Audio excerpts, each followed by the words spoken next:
Hey, hey, hey, Breezy. Welcome back. I know it's been a little bit, but I'm back. Happy to get right into it. Low power mode. Let's go. I got an excess of black bile, high irascibility, contemplating checking myself into facility, mental ability clearly affected, Deep in the dumps, down and dejected. I've been in low power mode. In low power mode. Been in low power mode all year. Think it's time to switch it up to high gear. I've been in low. I've been in low power mode all year. Think it's time to switch it up to high gear. All right, so welcome back. We are going to kick it off with our music section, and I'm so excited to talk about this group, Soundz of the South. I got to tour with them in Germany, and it was incredible. So let's do it. Music.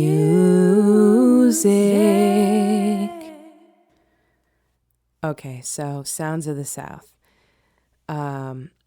Soundz of the South is not just a group, not just a rap group from South Africa, from Cape Town to be specific. They are a collective, they are a movement, they are political, and they are powerful. On Bandcamp, which I always recommend or advise, suggest people to check artists out on Bandcamp, because if they have a Bandcamp page and you buy their music, then the money goes straight to them instead of like them never seeing it from iTunes. And so yeah, in their bio, in their Bandcamp profile, the Soundz of the South is an anti-capitalist cultural resistance movement working with activists who use hip-hop and poetry to spread revolutionary messages, raise consciousness, and critique neoliberalism. Oh my God. I mean, just incredible. Just all the things that you know, I don't know. I keep thinking that the spirit of hip hop is lost. And then I find out about groups like this and I'm just like, oh my God, this is what it's about, to spread the message, to tell what's really going on. And they're absolutely incredible. So it's a big group. I think in total, they're like 5 or 6 who were to come on the tour to Germany. What ended up happening was that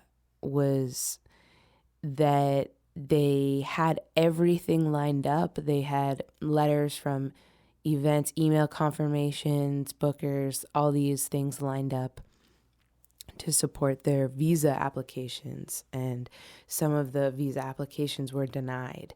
And they put them through some very fucked up extra hoops. And it was really shitty to see that, you know, because they're a group that already is so centered and aligned with like the human spirit and quote unquote post apartheid, you know, South Africa, and talking about what it's really like. And so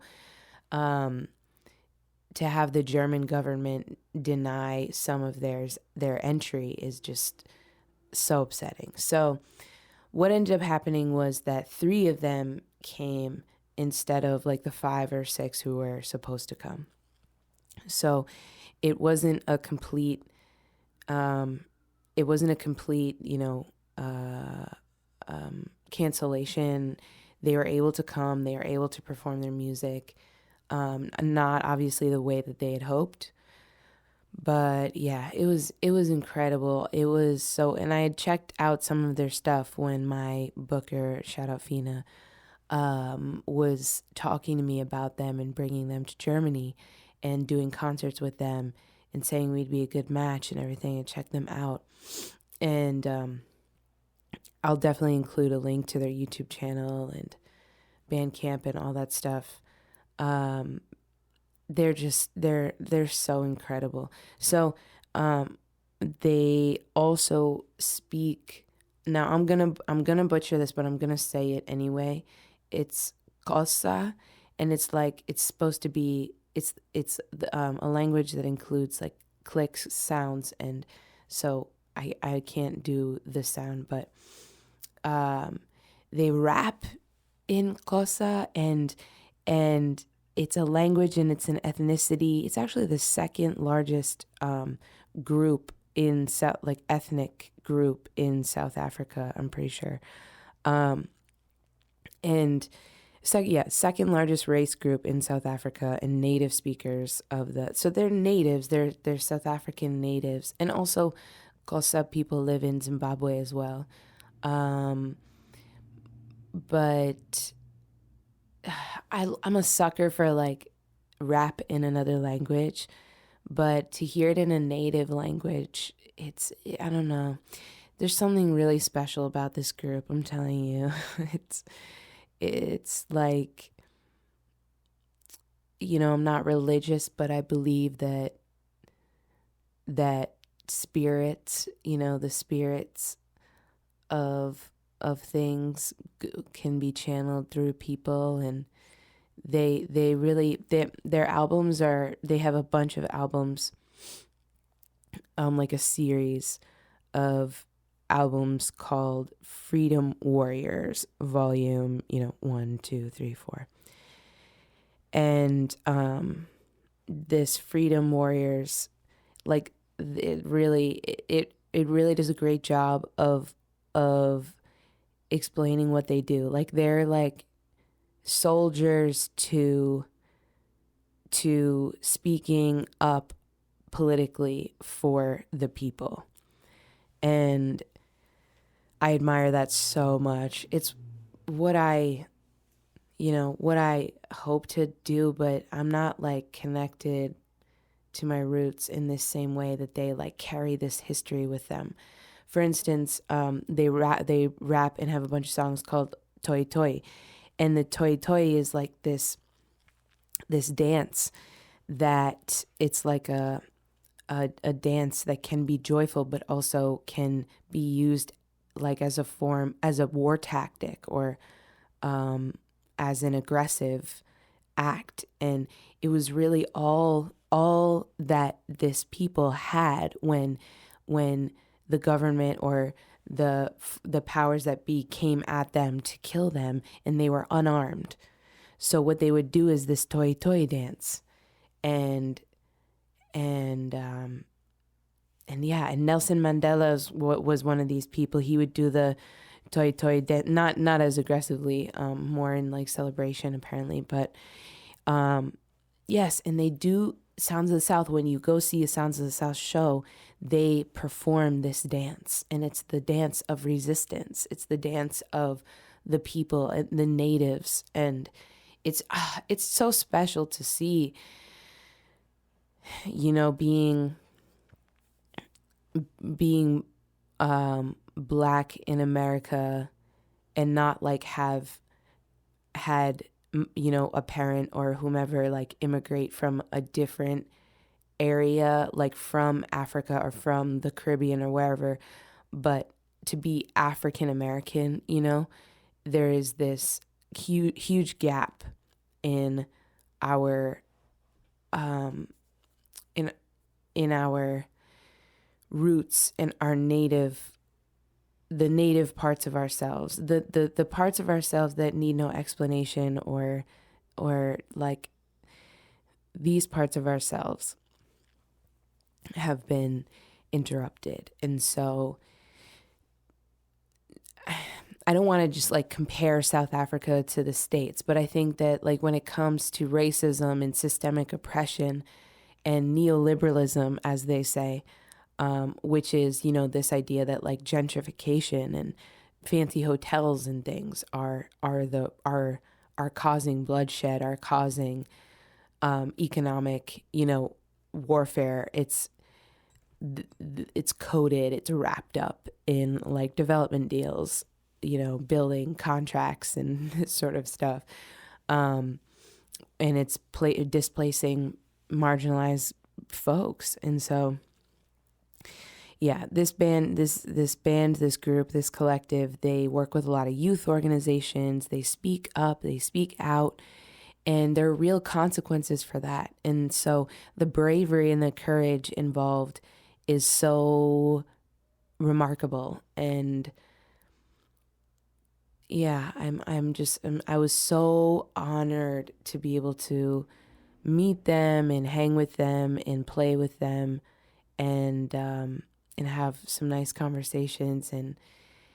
But yeah, it was so wild. Their music is so like classic old school hip hop combined with like this South African flavor and like some different drum patterns, polyrhythmic drum patterns, and more traditional African sounds. But it also has like these like boom bap beat, jazzy beat feel to some of the songs as well. So it's very easy to get into their music. It's very easy to, it's like the Refugees. That's my biggest, the Fugees is my biggest musical comparison with Soundz of the South. Like they, to me, are the South African like version of the Refugees, but even more connected and on the ground and grassroots and organized. And it's super super inspiring, super inspirational. Yeah, shit, just, know that like the South, if you've never been, I've never been to South Africa. If you've never been to South Africa, based off of what I've heard and experienced through the music of Soundz of the South and talking to the members that I was able to talk to, shout out Anela, and San Paulo. My impression is that that there's this squeezing. It's maybe similar to what's happening here, but I don't know how, but it's this squeezing. And what I mean is like there aren't like a whole bunch of free Wi-Fi spots you can link into. You must pay for internet. Each person needs to pay for packages of minutes or things or this sort of thing. So by virtue of that system, access to the internet is then commodified. So that is something that seems small, but is massive in terms of who has access to certain information.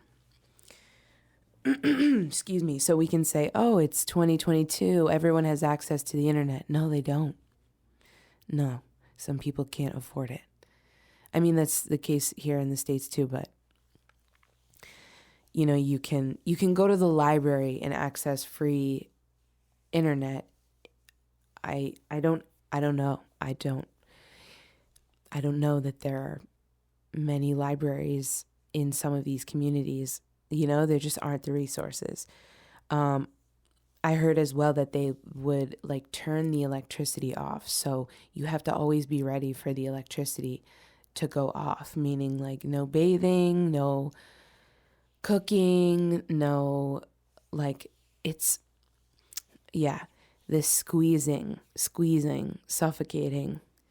It's, yeah, it's really bad. And we talk about things like apartheid and slavery as if they're over, but as if their effects don't take place today, have manifested in all these different ways. So yeah, it was really, it made me want to dive into like Nelson Mandela's book and watch some documentaries and learn more about South Africa, because I feel like there's so much to be related to there. So yeah, can't say enough good things about this group. And it was an absolute pleasure and honor to tour with them. I hope we get to do it again. And I hope they're killing it in their current shows in Berlin. If you're in Berlin or anywhere in Germany, check them out, look them up. I'll add all the links. But they are an incredible group, and they put on an incredible show, and I learned a lot from them, and I can't say enough good things. So go see them while you can. All right, let's roll over into TV. Television.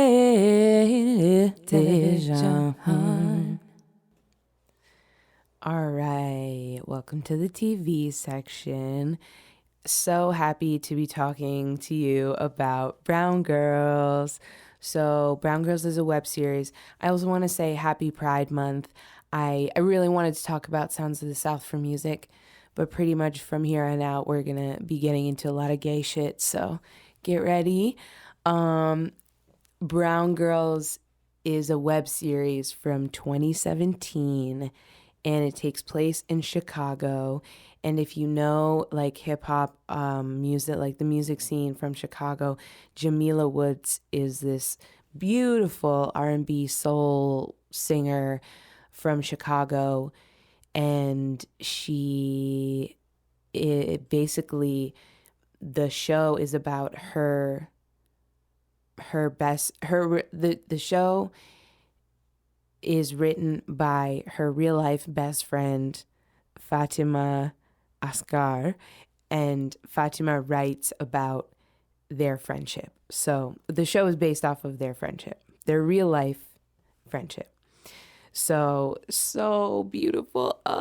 So basically we have a show called Brown Girls, directed by Sam Bailey, written by Fatima Asghar, and apparently the cast and crew were all people of, or maybe not like exclusively, but majority, all people of color. And most of the people you see on screen, people of color. So it's so beautiful and satisfying, and just makes me want to like be in Chicago, because you see like those little pockets of like, oh, so cool, the culture, the scene, love that.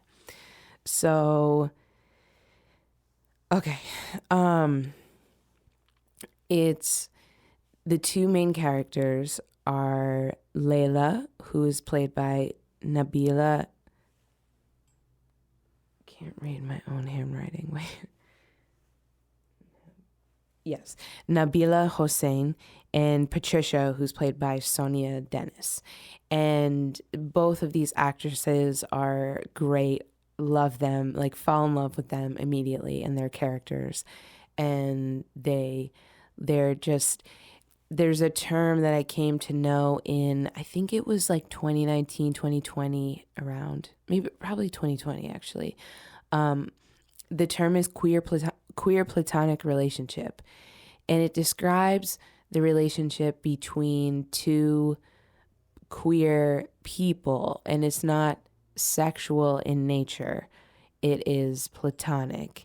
But there's something that's different about queer relationships or friendships that goes on a more nuanced level than ones with heterosexual people. And so, or just like, yeah. And so I was gonna be like, people low on the Kinsey scale, but it's like, I don't know. So it's really, really, really special to have queer POC represented. It's very rare in TV. And I think about like this web series, it's shot beautifully. It was really well funded. It was funded by Open TV, which is a Chicago-based platform. They got a grant from Chicago Digital Media Production Fund, and it was 40% crowdfunded. And so cool that like it's real Chicago community effort. And it was filmed in the Pilsen neighborhood. But anyway, they were able to put together, this beautiful show. This show could easily have been picked up and developed by like a major network. In fact, it was picked up by HBO for development in 2017. But the fact that we don't know it, we haven't seen it, means that, it didn't work out. And when I ask myself why, it's like, was it too intersectional? Because we can have a Betty, for instance, but that includes like skateboarding, which is, used to be subculture, now like a mainstream thing, and often related to like cis dudes. And so if you think about like, okay, is Betty gonna sell as a TV show to youth? Absolutely. And there were people of color in there for sure, but there were a lot of other white people, and it wasn't like a person of color TV show. Insecure, also HBO, also super black, like super different and beautiful and quirky and from a web series and all this stuff, but definitely not a queer show. So to have a queer brown show, it's like as if Broad City were brown people. and it seems like, are they just not ready for it? I don't know. It breaks my heart that this is not more public. But anyway, I'm happy to be talking about it. So we have Brown Girls. It's Layla has Pakistani roots.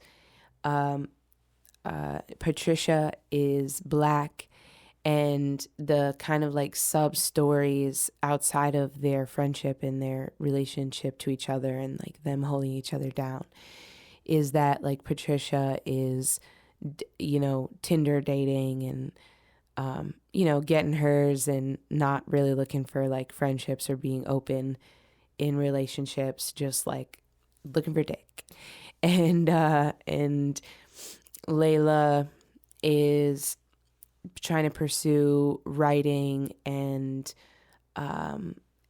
also trying to pursue being queer, being a lesbian, but she's got her structures of her family and her auntie and her the pressures of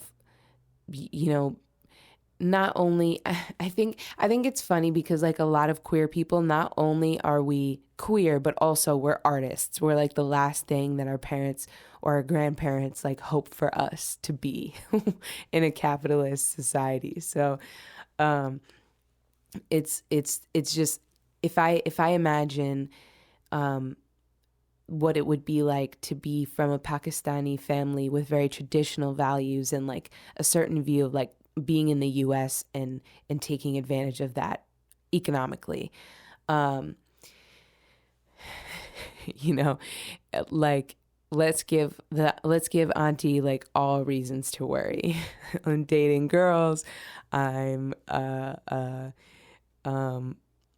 to pursue writing. It's very funny. And I feel like I struggle a lot with, or I used to more, it's slowly going away. The more like people that I meet who are also artists and like live lives like me, it's like, oh, okay, this is real. But yeah, I used to struggle a lot because I was like, oh, I don't want to struggle in this way. Like I want a steady paycheck and stuff like that, but I can't help my calling. You simply cannot. And I've tried, but like I can't help it. So I think, yeah. And I think also people who are different for whatever reason, those are the writers and the artists and the perspectives that that are so important in society, to reflect certain philosophies or values or things. And so to have more queer perspectives and lenses and views on things, it's simply only creating a better world. And when I ask myself, am I doing enough? Am I doing enough? Am I doing enough?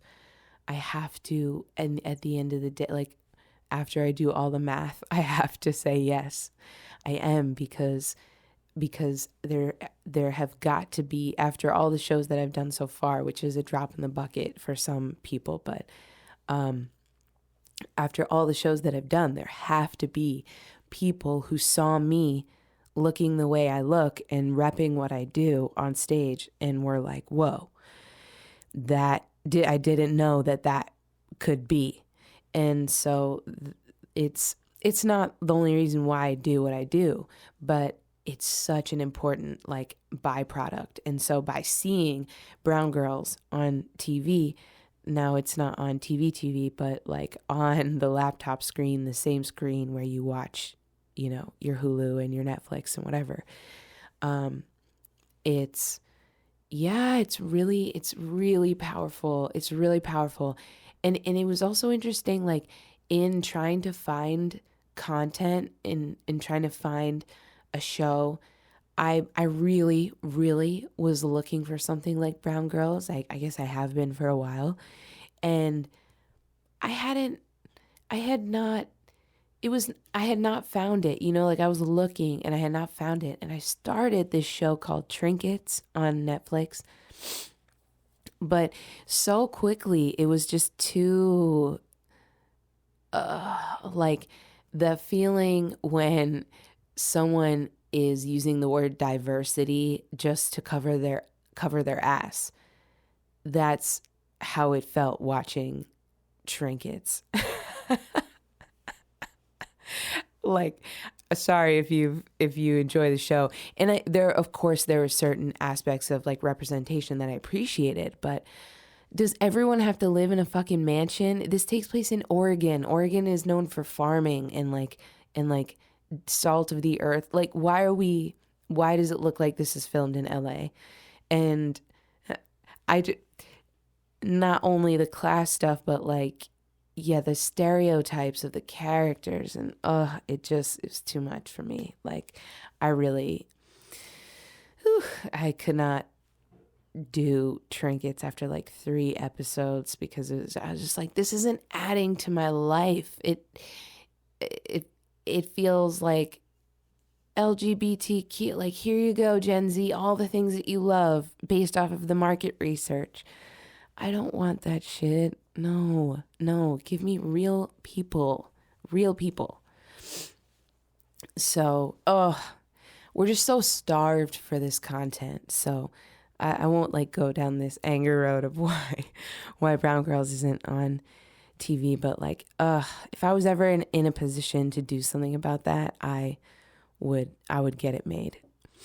And apparently like Comedy Central and HBO and like there was a ton of interest.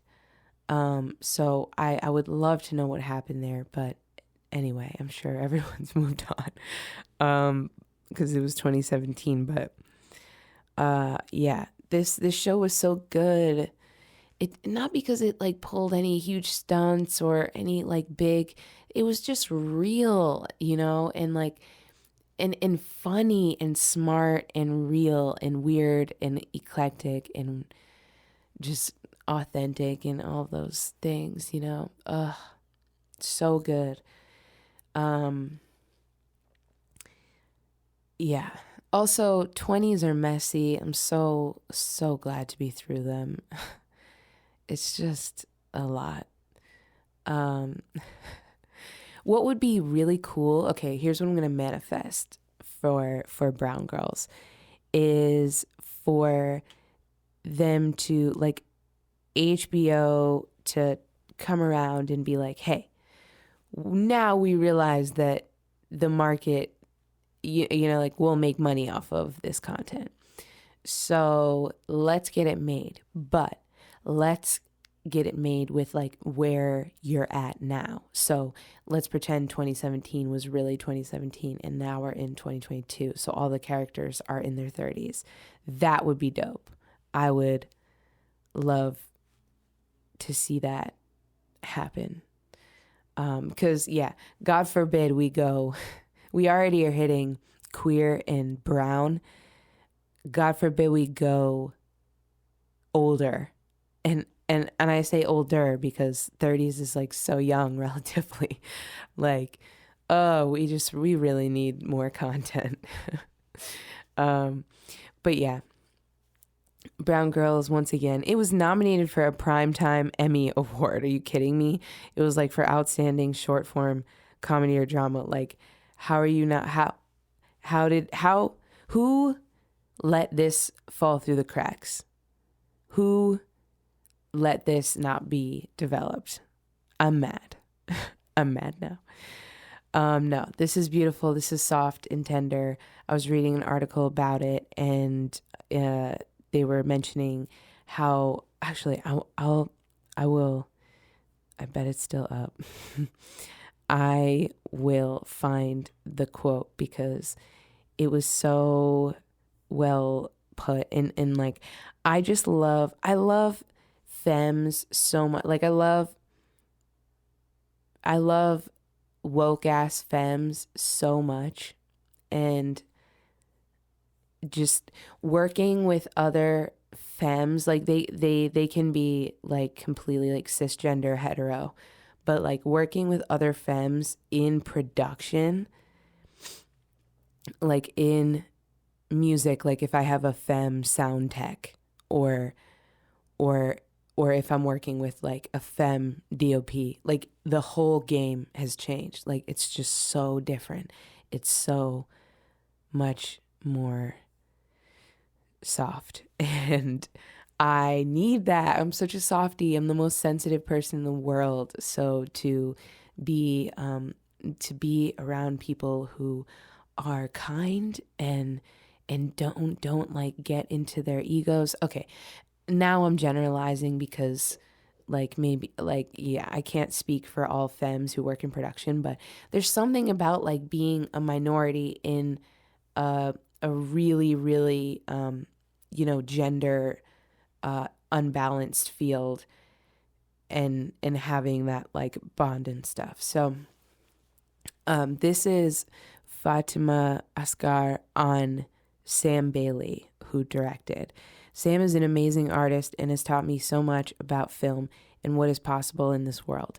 I really admire the way that she runs a set, how she stays true to the things that she values most, and how careful and lovingly she approaches the entire process of art making. It sounds like she's talking about sex or something. Like it's like so tender and beautiful. I'll include this in the notes. It's Brown Girls web series writer. We don't need permission to tell our stories. This is an NBC News article written by Salea Blancaflor. So, yeah, really, really good shit this week. I'm so grateful when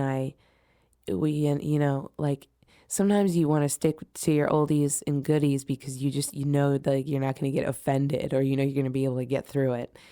And this quickly became a new fave, this Brown Girls. So highly recommend the episode. That there's like 7 episodes and they're like on average 10 minutes long. So it's very quick, but everything is so developed. The conversations, I love the conversations between the women and their mothers or aunties, or like this. I love this. And how do you fall in love with the character so quickly, like so soon after such few minutes on the screen? Somebody please bring this to HBO. Okay, I've put it out there. So we're going to move on to the film section. Here we go. Movies. Film. I want to apologize if some of the sections are short or if things feel wonky. I'm honestly still super jet lagged and I'm trying to act like I'm not. I'm trying to lie to my body and my body's like, nope, nope, we're jet lagged. So, um, thank you for for being flexible or accommodating when it comes to my, exhaustion and deliriousness. Okay, so the film section this week, on the film section, we have another. Well, before I say that, I'll say the film is called Boys on the Side. Have you watched it? Have you seen it? This is from the 90s. This came out in 1991. And it's starring Whoopi Goldberg, Mary Louise Parker, Drew Barrymore, Matthew McConaughey. Like, this cast is so funny. But I've seen this on Hulu, and I knew that it was I knew that Whoopi played a lesbian, and so I was like, I have to see this movie. This would be great for the podcast. And I watched it last night. Last night I fell asleep at, I always am up late. I'm just always up late. I fell asleep at 7:30. The sun was barely, no, the sun, I can't act like it was setting yet. Like, the sun probably sets at like 8:30. It was, I pulled the shades. I fell asleep at 7:30 halfway through this movie. and yeah, I woke up this morning at like 6. So, hey, from from dusk to dawn, I was able to sleep. So that's good, but still feels upside down. So, okay. So Boys on the Side. So, I saw that the director of this movie, Herbert Ross, directed Steel Magnolias, which is a movie I've heard a lot about or heard in the lexicon but haven't seen. But it's written by Don Roos. And Don Roos, I was like, this name seems so familiar. What do I know it from? And when I went on like a Lisa Kudrow thing, I don't think I talked about it on the podcast, but I watched The Comeback and I watched Web Therapy. And so she and the actor Dan Bucatinsky, who was famously on Scandal, they have been good friends and do a bunch of projects together. They have like their own kind of creative production unit thing. And so they are like this fun little group that does stuff in Hollywood. And Dan Bucatinsky is married actually to Don Roos. And so, and I had also seen this film, The Opposite of Sex, which I definitely want to talk about at some point. It's so good. Also from the 90s. Also written by Don Roos.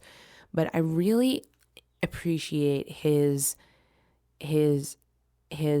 character development and the story, like the world of the film. And I almost thought that this was a theater play that was adapted into a film because it seemed to have such progression and take place over such an interesting span of time and in different locations. And yeah, it was very developed and nuanced, and I really, really appreciate this gay man for that, for writing such incredible femme characters. Okay, so the characters are, Whoopi plays Jane, who is a singer in a band, and she has this audition she wants to get to in LA, and she's looking for someone to get there. This is in the 90s, so early 90s. So I love early 90s technology. Like, that's what a world.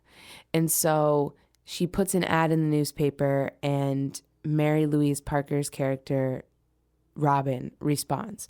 And Robin turns out to be like Jane says in the movie, the whitest human in America, because she has the appearance of a Karen, but she's very gentle and kind and open-minded, I would say.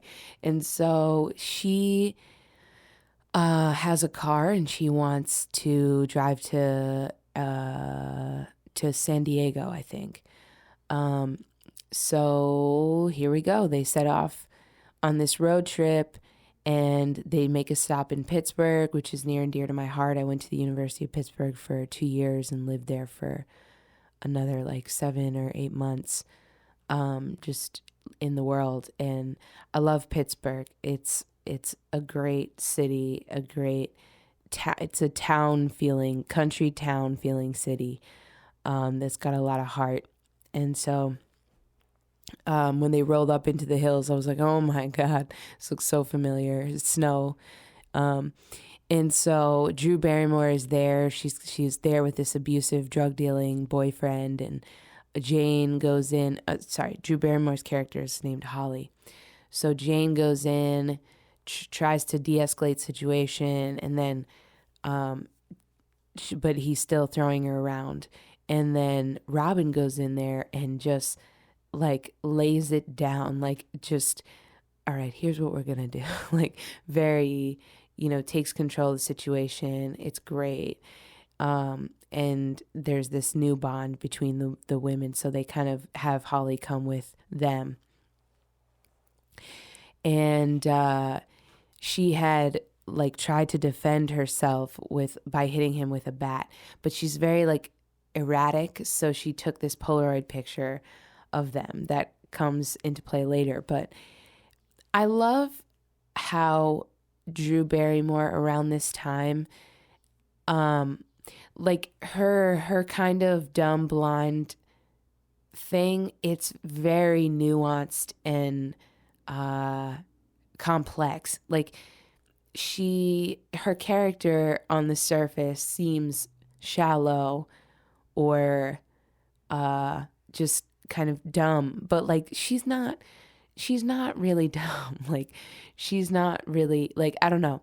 I think it speaks to Drew Barrymore's acting talent to play the ditzy character, but have her be so good, so well done. Like she's in on the joke. Like it's really good. It's just like a great all around 90s movie where like the acting is on point, and yeah, it's great.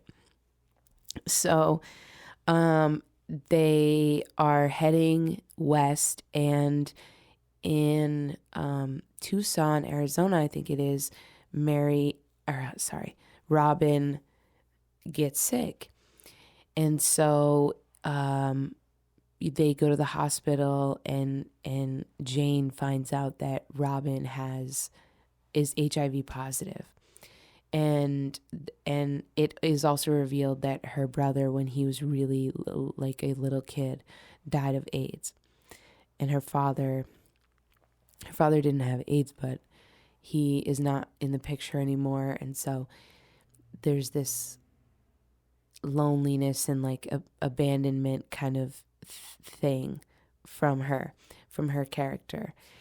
And understandably so. I mean, I can't imagine, like, in some ways, Corona and the panic around it makes me think of like the AIDS HIV, but AIDS HIV was so targeted and so tied to like the gay community that I think it was different politically, but yeah, so I don't want to just like go through the plot.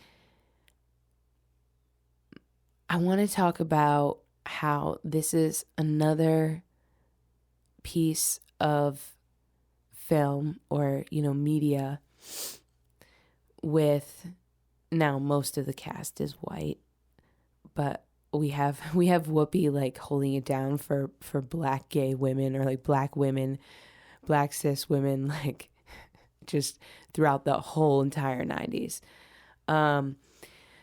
But this is another example of a queer platonic relationship. The characters Jane and Robin never have sex, but essentially what ends up happening is that Robin gets sick and needs to stay put for a little bit. So the three of them end up living in this house in Tucson, Arizona, and just kind of, you know, working at the local like bar, whatever, and holding it down as they slowly figure out where the next move is. Robin's character admits that like she's got nowhere to go, and so like Jane becomes home to her, and in a way Jane also is lonely and isolated, and like Holly and Jane have been friends for a while, and Holly speaks to something about Jane, like her getting disappointed in relationships or expectations and stuff. And damn, I mean, to be a Black lesbian, it's like, it's not easy, like dating, love, like this, yeah, it's just, there's so much to it. There's so much like to even find someone to love or who loves you. It's, the statistics are not on your side. So these two characters with different sexualities, one is a lesbian and one is probably, let's say, low on the Kinsey scale, because she gives a vibe of like maybe, but not in the film. In the film she seems more heterosexual, but this relationship between the two of them, so there's some level of queerness or understanding of queerness because the bond between the two of them.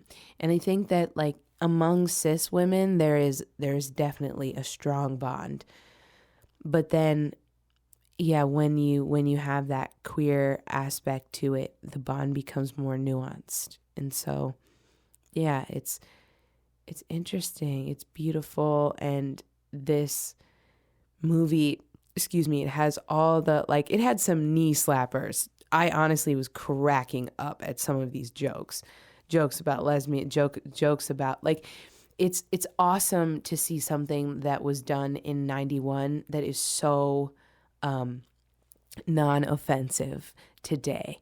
I felt like this Trinkets show offended me more than anything in the 90s movie. It was just very, again, real. Like, these characters are real people, and we don't need to separate queer people into like this whole different world. Like, that's not how it is. We live in the same world as the straight folks. It's just, finding our little pockets within. And so yeah, it was a very surprising and cozy watch. And I really also loved how we get a lot of flavors of cities. Like, they start in New York, then they go to Pittsburgh, and the way that they film it, you really feel like you're in Pittsburgh. And then Tucson, the Tucson scenes are great. Like, they are there during Dia de los Muertos, so they have like these dancers and this traditional sort of like theater act thing and party and dancing that I imagine actually goes on in Tucson. And this the cultural component, it was a background component, of course, to this main love story of these travelers, the people who are passing through Tucson, but we still really got Tucson, the feeling, the colors, the flavor. It made me want to go to Tucson, to be honest. And so yeah, I thought, wow, this is so well done. And of course, when I was looking up, when I was researching it a little bit for the podcast afterwards, it came up on Amazon Prime as 3 stars. And I was like, no, this is crowdsourced ratings. This is not like, number one. And number two, if you don't understand queerness and you see this film, then you're not going to give it a very high rating, because it has so much to do with queerness, the HIV/AIDS, like feminism, mother daughter being sick, uh, the fuzziness of relationships with people, or that women can have with each other. Like, it was so good. Even Matthew McConaughey in this film, whose character is hilariously Abraham Lincoln, and he plays a cop, and he falls in love with Holly, and so she like kind of like admits to him what happened, and then he ends up like telling on her, and then he there's this joke where like he's like, yeah, I take my name seriously, I tell no lie, and they're like, that was George Washington, you idiot. And like, it's just so cute and funny. Like, he's so young in this film too. He's like so pre who he became, you know, from How to Lose a Guy in 10 Days, with that wavy hair. Like, in this, he has a buzz cut. He's like so green. So this film was awesome. It was so awesome. I'm really getting to appreciate Whoopi Goldberg, and I think her, I don't know, I just imagine like what it was like to be rocking dreads and like with makeup and stuff. Like, she probably had to be like, okay, don't go crazy with the makeup, you know? And so just to be like so herself. And it's so crazy to me that she's not gay. Like, it's just because she's been able to so easily portray that. I can't wait to see her one woman show stuff. That seems to be coming back around for me lately. But she, just seeing her in t-shirts and blazers and flannels and stuff and jeans and even seeing her like as a guest on like RuPaul's Drag Race, she still rocks the same dreads, the same no makeup look, the same loose flowy clothing. To be yourself throughout so many decades and have so much success from that, as a dark-skinned African-American, you know, Black woman in entertainment. It's so badass. You know, I don't agree with everything Whoopi's ever done or said, but do I admire her work and what she's been able to do in the industry. And also, I gotta give her props for not being afraid to play gay characters. I mean, shoot, like that's a thing as well. You know, a lot of people are like, no, don't put me in that box. Don't, once you do that, then I'll never. And I remember, I have to talk about this movie at some point. It's one of my faves, 6 Degrees of Separation. Will Smith plays a gay teen or college kid, and there's this, like, he was supposed to like kiss this other dude on camera, and they cheat, you know, they cheated it and like did it from behind or whatever, so they didn't really kiss. Like, you could tell that they didn't really kiss and whatever. And he said, that was so funny, I thought I stopped recording. He said that he regretted that because he said that Denzel told him to not kiss another dude on screen because it would like ruin his reputation or whatever, or something.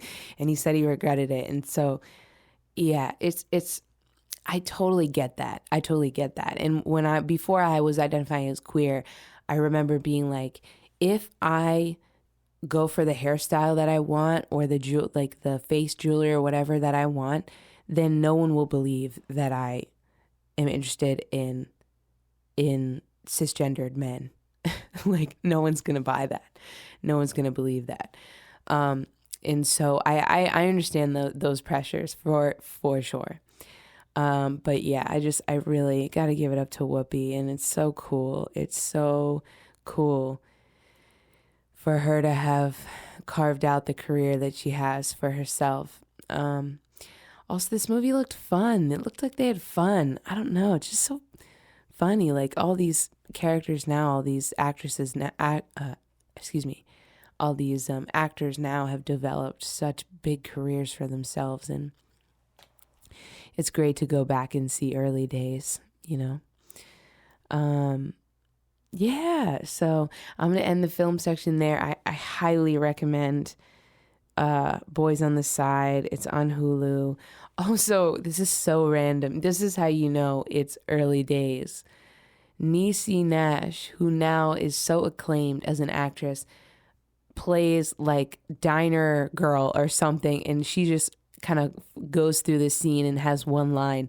And I was like, is that Niecy Nash? It's so funny when you go back and see actors who, yeah, it's like, yeah, they were probably paid like a couple $100 for that, you know, part or that appearance or whatever, and now they're like making millions. It's just so great. I don't know, I love it. I love the journey. So go check out Boys on the Side, and we're gonna close it out with the outro.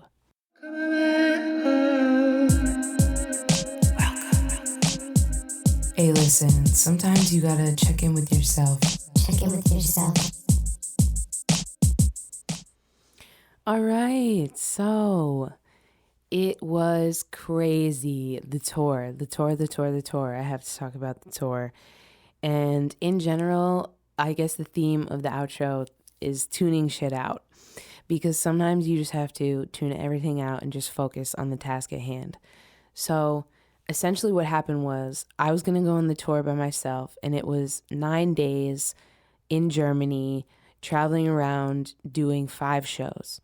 So, or actually, were we there for, yeah, I don't know. It was something, it was in the span of 7 days, it was 5 shows with some extra travel, whatever. And so last minute, my mom decided to come with me because essentially I was really struggling with this like endometriosis condition and like just being in pain all the time.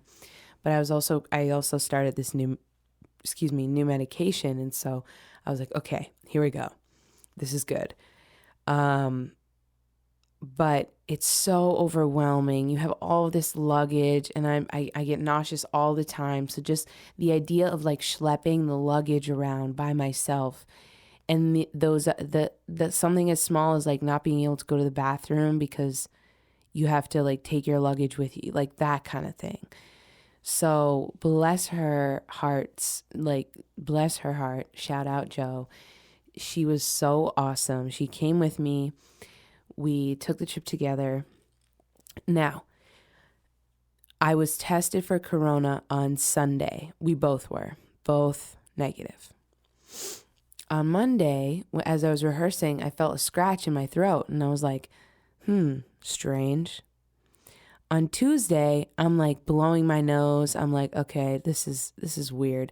But Tuesday was the day we woke up really early, got the cab to the BART, got the BART to the plane, got our corona, or did we get tested again?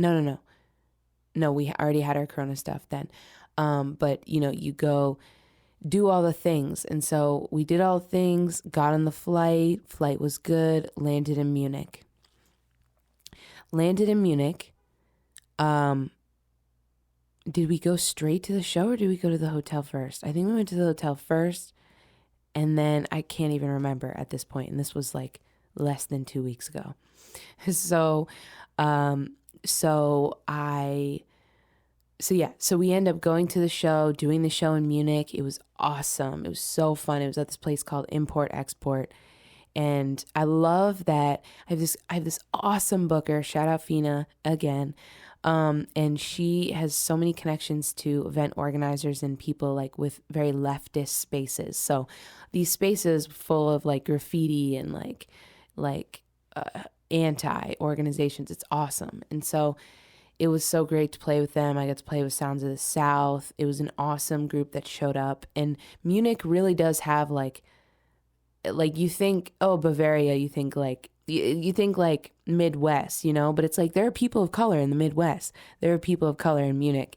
And it was so awesome to have like a bit of a, you know, it's very white and German as well, but this very like kind of mixed up crowd. Got to play with Tyga Trece, and she was an incredible rapper as well. Wow, wow, wow. Spanish, German, like all in the same song. It was so cool. So then we slept in Munich, went up to Berlin the next day, did a show the next day, a small spoken word poetry kind of thing. It was really nice. Met a lot of really great other performers because I was on a lineup of 8. Shout out Soar. That was awesome. It's called Love in... No, what are they called? Soul in the City. Soul in the City is the event. So if you're in Berlin, Soul in the City. Really nice, intellectual, like chill, cool group. And so that was Thursday. Friday was a rest. And then Saturday, we went down to Dresden. So Friday night, my mom and I took self-tests because we were like, been feeling sick. Like, I don't know what, like, what's this? Let's see what's going on. My mom tested negative.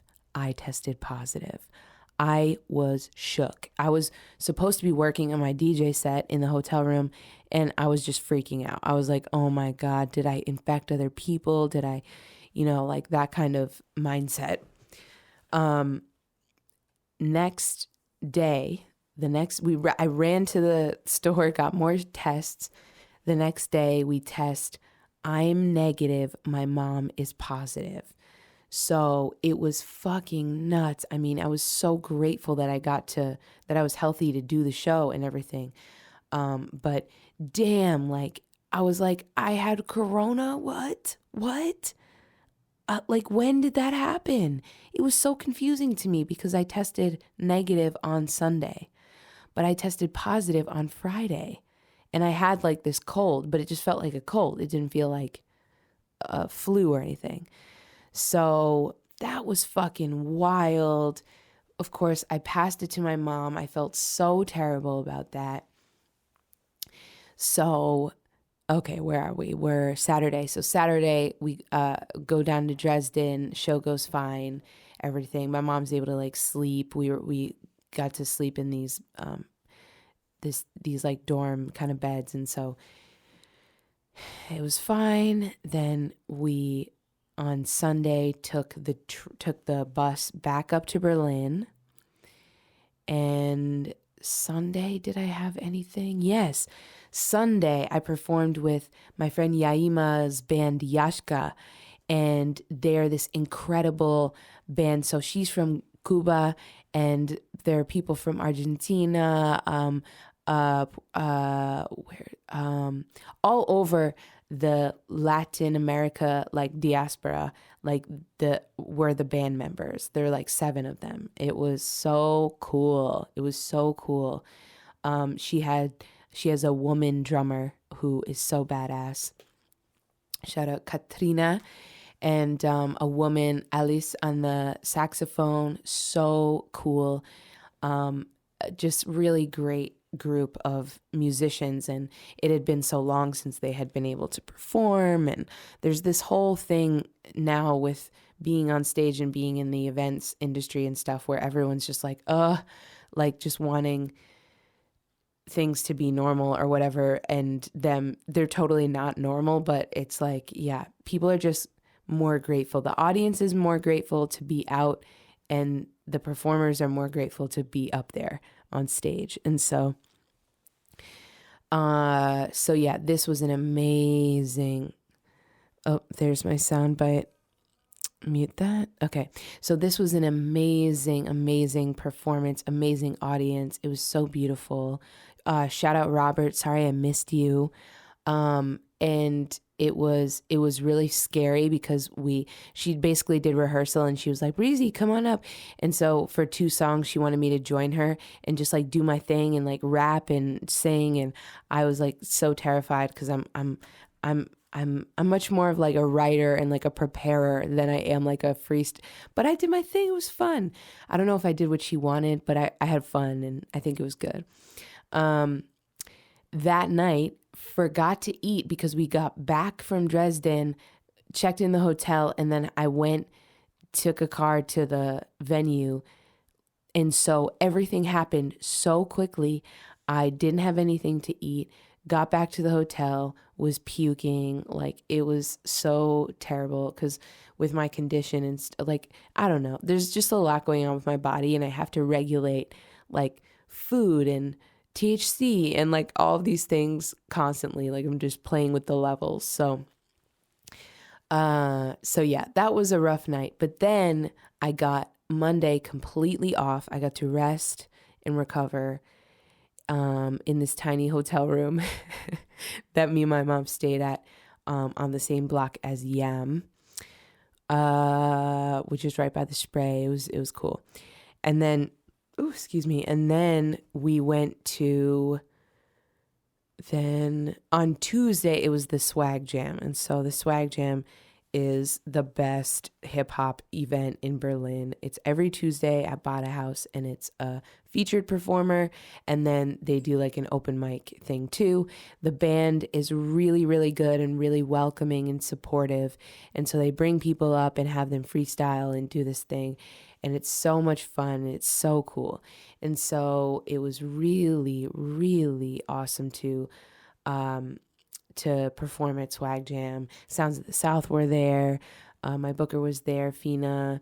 My mom was there. The Yashka, Yaima showed up from Yashka.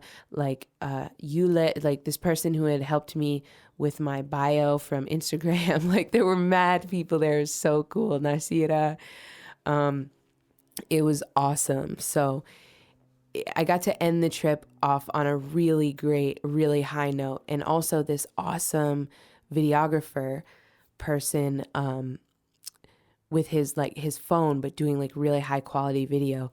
I met him on Sunday night at the at Yashka, and I asked him to film for Swag Jam. So I'm really excited because he sent me some really nice videos and stuff, and it's going to be so cool to post up all that nice videos and all that stuff. I don't know. It's great. It's great when you have video of performing live for a variety of reasons. But yeah, it was so awesome to have him there, and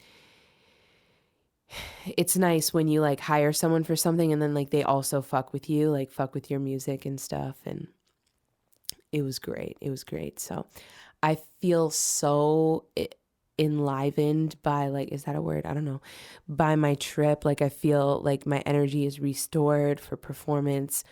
I cannot believe I got corona. Oh, and this is the end of the story. So we test after Swag Jam, and we're on our way to Munich on Wednesday because there's a direct flight from Munich to San Francisco. So we take the train down to Munich on Wednesday, and my mom tests positive at the airport before our flight. So it sucks, and we're like, oh, shit, this sucks. We're getting separated. But we tried to play the system, which is unethical, but we tried.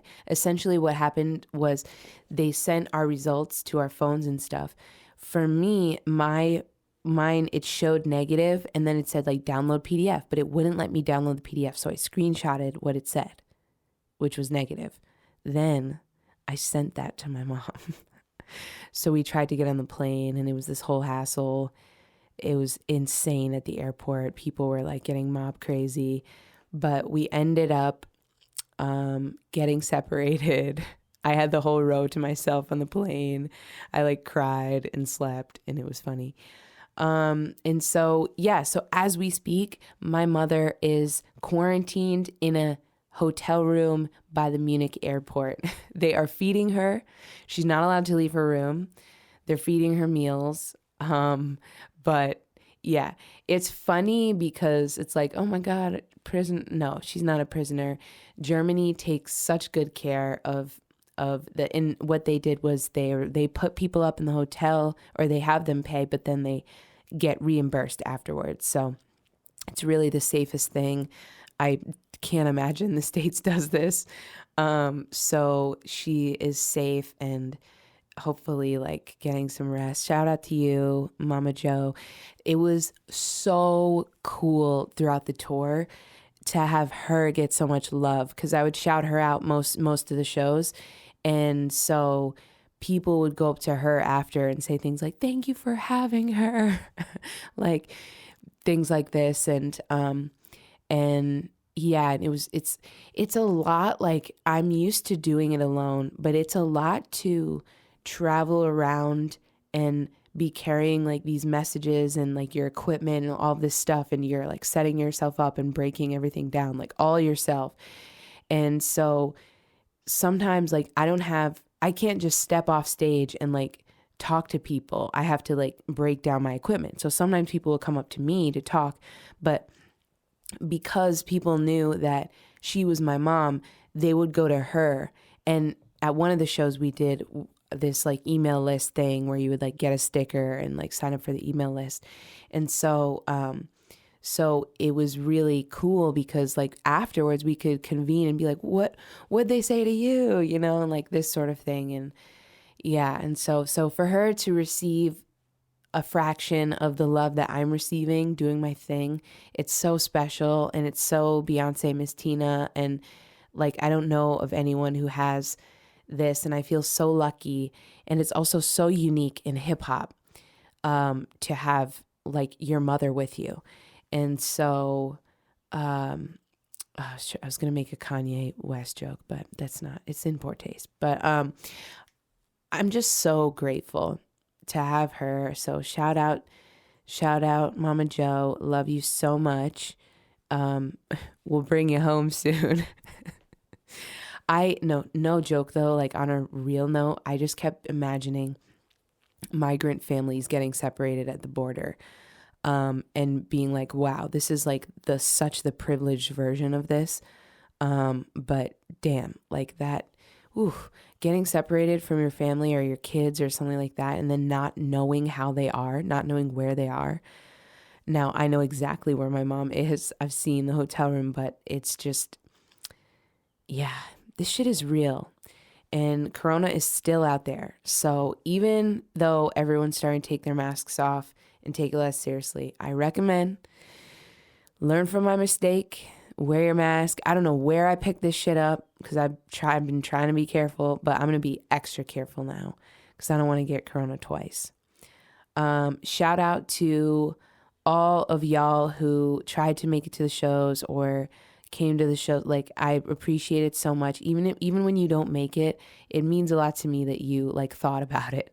And so thank you so much. The support has been amazing. You know, when we didn't have a place, when we thought we weren't going to be able to find a hotel room, you know, Robert reached out. Like, this is so special.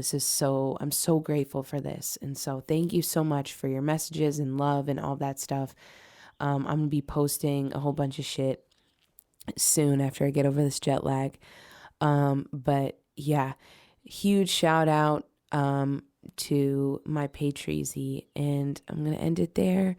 Much love. See you next week. I've been in low power mode. In low power mode. Been in low power mode all year. Think it's time to switch it up to high gear. I've been in low. I've been in low power mode all year. Think it's time to switch it up to high gear.